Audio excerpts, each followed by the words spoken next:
This is See It in IMAX's review of Paul, starring Nick Frost and Simon Pegg, with the voice of Seth Rogen as Paul the alien. This was written by Simon Pegg and Nick Frost and directed by Greg Matala. I think I pronounced that right. This is a really, really good film. As far as I'm concerned, it's the best comedy so far of the year. There's a lot of great jokes in the film. I had a good time with it. I never really wanted to stop. It was just a really fun time. Well, I thought it was an okay film. I didn't think it was as good as you do. Mm. Um, like the other films by this pair, it's a satire, Hmm. and it's a satire of some fairly famous science fiction films.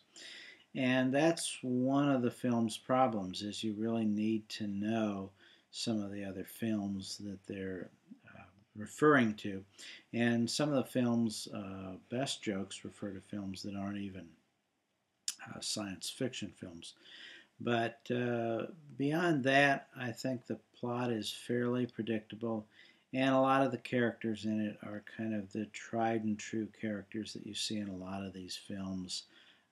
You get into parts of the country where you have a lot of folks that drive trucks and they paint people a certain way, and just a lot of stereotypes we've seen a million times. So for me, I thought the film was okay. It kept my interest fairly well. It was lighthearted.